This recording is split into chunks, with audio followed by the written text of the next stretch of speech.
February 15, 2026. This is day 46 of 365 days of our Abundant Life series. Psalm chapter 27 verse 4. The one thing I ask of the Lord, the thing I seek most, is to live in the house of the Lord all the days of my life, delighting in the Lord's perfections and meditating in His temple. Today's topic title, God says, My house has become your home.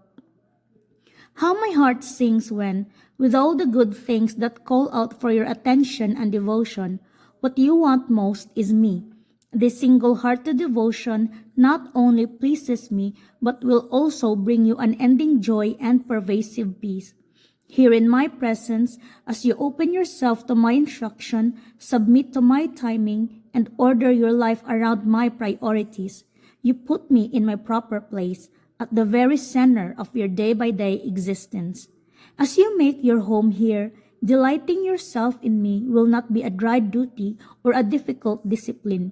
It will flow naturally from your heart because of your regular exposure to my glorious perfections. As you meditate on my word, you will receive the one thing you want most of all, more of me. Today's message reminds us that we should not neglect our spiritual growth. So we should also prioritize our spiritual journey, our deepen our faith and relationship with God. So it challenges us believers to focus on putting God first in everything that we do and not get distracted by worries or desires or whatever pursuits in life that we have. Still, in our day-to-day existence, God should always be the center of it. So somehow ma-relate ko yung message for today to what with my situation right now. Because diba, I took this 365 days challenge. So when you say kasi na 365-day challenge, that would means na you commit yourself to a specific daily habit or action for one full year. So for 365 days, that would be a part of your day-to-day lifestyle, behavior, or skill. So it depends no kung ano yung challenge na kinuha mo. So in my case, I took this Abundant Life series 365 days challenge. So every day I would read one passage, and then yun goal ko na read every day and then make my own reflection and share. So ganon siya. And then there would be times then in life gets busy or we have some circumstances that we're going through, mga ganyan.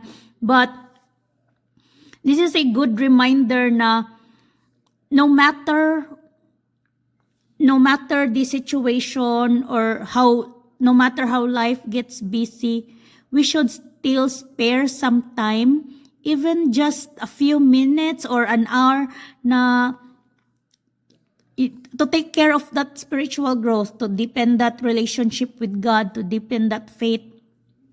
And so, maano ko talaga na having this book to look forward na, everyday may babasahin ako.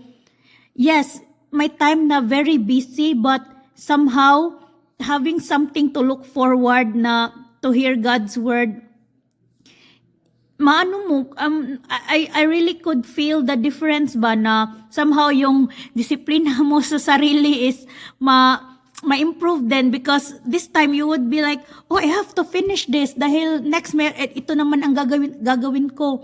Because honestly, before, I would spend time doom scrolling. May time na panay lang tingin-tingin ko sa news feed, and then 3 hours na pala ang lumipas. I was like, what? 3 hours nagdo-doom scroll ka lang, ganyan. So somehow having a time na nilulook forward ko na dapat magbasa ako, tapos gagawa pa ako ng reflection ko, ganyan. Na yung disiplina ko ba na ano yung dapat na i-achieve ko o dapat matapos ko na tong project na to dahil yung isa naman may gagawin din ako, ganyan. And yeah, but somehow, some heads up na lang din na yes, there would be times na my reflection might be short or maybe mag-share lang ako ng parang short reflection lang, ganyan. Dahil medyo naging busy na din kasi ako this past few days, especially now that it's starting to warm up and we're now getting ready for our spring garden. Then may mga house projects din kaming ginagawa ni Mister. Tapos yung mga manok namin. Then sa school ko din, nag-take din kasi ako ng mga online course. As much as possible, online lang muna yung mga kinuha ko, yung mga subject na dapat akong magpunta sa school, pinospone ko muna. So, para nga makapag ano pa din ako ba, may mga para sa garden namin at para sa mga manok naming alaga. And so ganun siya. But anyways, the point that I'm trying to make is no matter how life gets busy or whatever our pursuits in life would be, we should still not forget na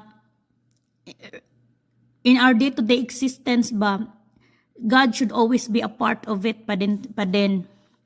So, ganun siya. Because somehow,